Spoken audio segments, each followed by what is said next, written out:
ಪ್ರತಿದಿನ ಡಿವೈಡ್ ಮಾಡಿ ಕಿಟ್ ಕೊಡುವಂತ ವ್ಯವಸ್ಥೆ ಕಿಟ್ ಕೊಡ್ತಾ ಇದ್ದೀವಿ. ಎಂ ಭೂಪಾಲ್ ಓಂ ಶಕ್ತಿಯ ಪ್ರಧಾನ ಕಾರ್ಯದರ್ಶಿ. ಎಕ್ಸ್ಕ್ಯೂಸ್ ಮೀ ಸರ್, ಇಲ್ಲಿ ಮುಸ್ಲಿಂ ಜನರಿಗೂ ಕೊಡ್ತಿದ್ದಾರಾ ನೀವು?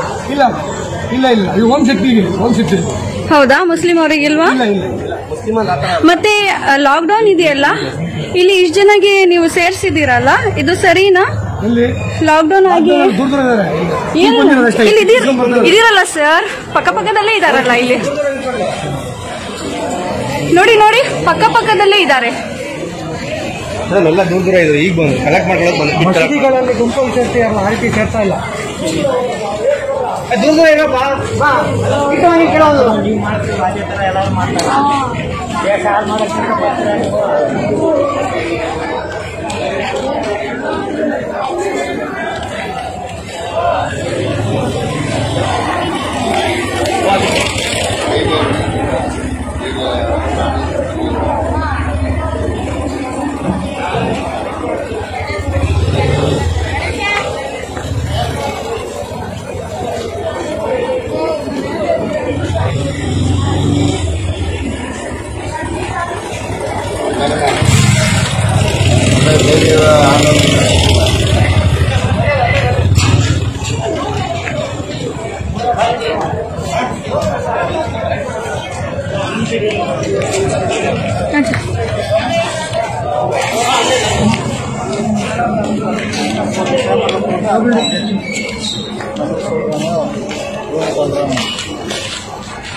नाज़रीन इकराम, अभी स्क्रीन पे जिस वीडियो को दिखाया गया है, दरअसल ये वीडियो गुज़िश्ता साल लॉकडाउन के दौरान की है और इस वीडियो को दिखाने का मकसद महज आपको ये बताना, याद दिलाना है कि गुज़िश्ता साल के लॉकडाउन से लेकर इस साल कोरोना की सेकेंड वेव के लॉकडाउन में बीजेपी की जानिब से किस तरह गैर संजीदगी, गैर जानिबदारी अख्तियार की गई। इस वीडियो में बीजेपी एमएलए के एस ईश्वरप्पा और उनके बेटे ने इमदाद के नाम पे लॉकडाउन की धज्जियां उड़ाई और अपनी मुतासबाना जहनियत के चलते गरीब मुसलमानों को इमदाद से दूर रखा गया और कोरोना पे सियासत की गई। कोरोना को मजहब से जोड़कर मुसलमानों को तासुब का निशाना बनाया गया। मुल्क के हिंदू भाइयों को मुसलमानों के खिलाफ भड़काया गया, जबकि हर बार लॉकडाउन की धज्जियां उड़ाने वाले खुद भाजपाई संघी नेता हैं। चाहे वो बंगाल के इंतखाबात हों या यूपी और कुंभ मेले से शिमोगा जैसे छोटे शहरों तक, हर जगह बीजेपी की जहालत, तासुब और मुफाद परस्ती ने पूरे मुल्क को शमशान बना के रख दिया है। इख्तिदार के खातिर इंसानी जानों के साथ खेला गया है, लाशों पे सियासत की गई है। फिर जब हालात बेकाबू होने लगे, अवाम हुकूमत से सवाल पूछने लगी, सोशल मीडिया पे बीजेपी की मुखालिफत में आवाजें उठने लगी, तो अपना गिरता इमेज बहाल करने के खातिर अपनी तमाम नाकामियों का ठेकरा मुसलमानों के सर फोड़ा गया। उस वक्त निशाने पे मरकज निजामुद्दीन में जमात तबलीगी थे और आज मुस्लिम तंजीमें। जी हाँ नाजरीन, एक बार फिर तारीख दोहराई जा रही है।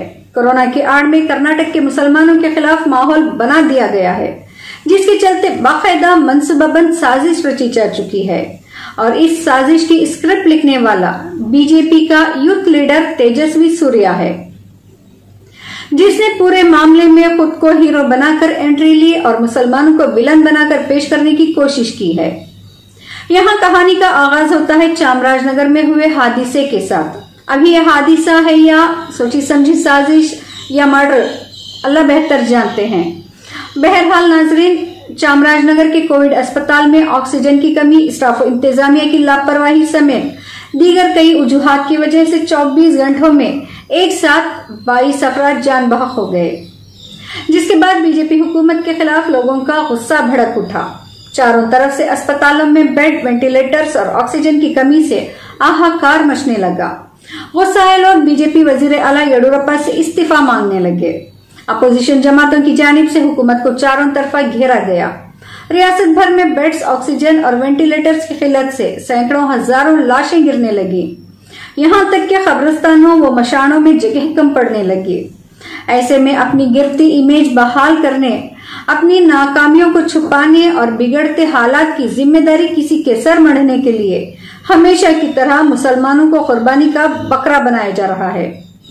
अचानक से तेजस्वी सूर्या ने स्ट्रिंग ऑपरेशन का ड्रामा करके बेड ब्लॉकिंग जैसे स्कैम को मुसलमानों के सर थोपा है और इसके पीछे बीजेपी हुकूमत को बदनाम करने की साजिश बताई जा रही है। जैसे उत्तर प्रदेश के योगीराज में ऑक्सीजन मांगने वालों पे मुकदमात लगाए जा रहे हैं, उन्हें गिरफ्तार किया जा रहा है और वजह योगी हुकूमत को बदनाम करने की साजिश बताई जा रही है। ठीक इसी तरह कर्नाटका बीजेपी जमात की जानिब से भी अस्पतालों में बेड्स, वेंटिलेटर्स और ऑक्सीजन की किल्लत को मुस्लिम तंजीमों की साजिश बताकर मुसलमानों के खिलाफ बेबुनियाद इल्जामात लगाए जा रहे हैं।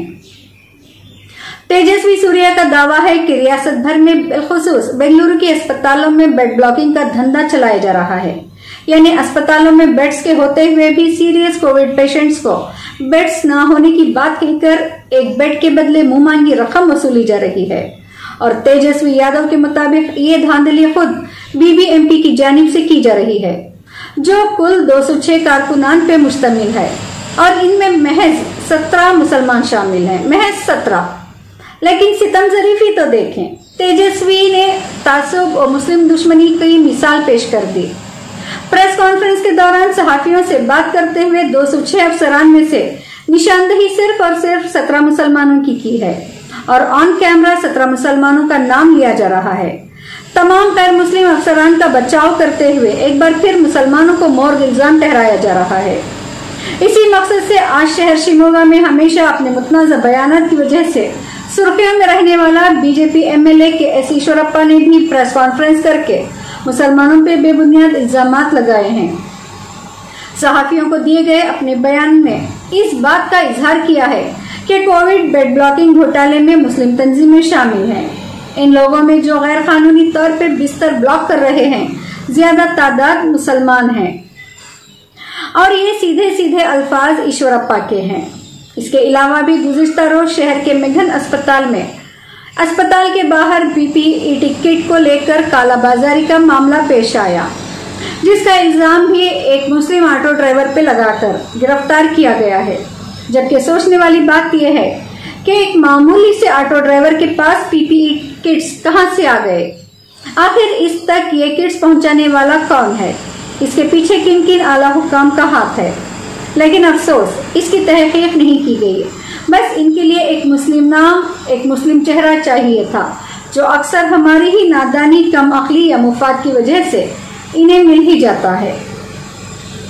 जैसे परसों ही की बात है, शहर के गांधी बाजार में चंद बुर्खापोश खवातीन सुबह सुबह कर्फ्यू से फ्री औकात में कपड़ों की शॉपिंग के लिए शहर के नामवर दुकान में चली गई, जिसको खुद हमारे अपनों ने ही सोशल मीडिया पे इस कदर उछाला कि फिरका परस्तों को हमें बदनाम करने का एक और मौका मिल गया।